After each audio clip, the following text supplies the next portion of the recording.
Hello, good evening friends.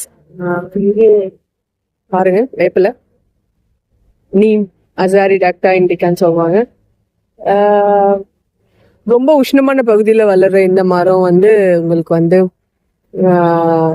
ஆயுர்வேதத்தில் ஒரு நல்ல ஒரு ட்ரக் சொல்லலாம். இது ரொம்பவே நமக்கு ஸ்கின்னுக்கு ரொம்ப நல்லது. இந்த ட்ரக்கு பெயின் தொல்லையெல்லாம் இருந்ததுன்னா எக்ஸ்டர்னலாக நீங்கள் வந்து அந்த வேப்பம் கொழுந்தை வந்து அரைச்சி இப்போ வந்து பண்ணலாம். அப்புறம் வந்து தலைக்கு எக்ஸ்டர்னலாக அப்ளை பண்ணலாம்.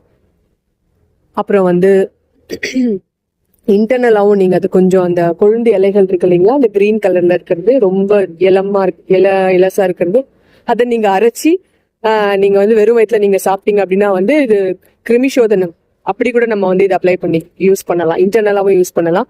இதை நம்ம ஃபார்முலேஷனா பார்க்கும்போது ஆயுர்வேதத்துல நிம்பாசவம்னு நமக்கு கிடைக்கும். அப்புறம் வந்து இதே வந்து நம்ம வந்து ஆயில் ப்ரிப்பரேஷன் நிம்பாதி தைலம்னு நம்ம வந்து கொடுக்குறோம் எக்ஸ்டர்னலா ஸ்கின்க்கு நிறைய. கொஞ்சம் இது வந்து ட்ரை இன் நேச்சர். அப்போ வந்து ரொம்ப ஸ்கின்னை வந்து ட்ரை பண்ணக்கூடிய ப்ராப்பர்ட்டிஸ்லாம் இந்த மரத்துல இந்த இலைகள்ல நிறைய இருக்கு. உங்களுக்கு இது கொஞ்சம் நல்லா யூஸ்ஃபுல்லா இருக்கும். கொஞ்சம் ஆஸ்பீஷியஸான மரமும் கூட வேப்பம் இலை அப்படின்னும் போது நம்ம வந்து நிறைய நீங்க டெம்பிள்ஸ்ல எல்லாம் நீங்க நிறைய பார்ப்பீங்க. வர்ஷிப்லாம் நம்ம நிறைய பயன்படுத்துவோம். இன்னொரு நல்ல சந்திப்புல உங்களை சந்திக்கிறேன். அதுவரை நன்றி, வணக்கம்.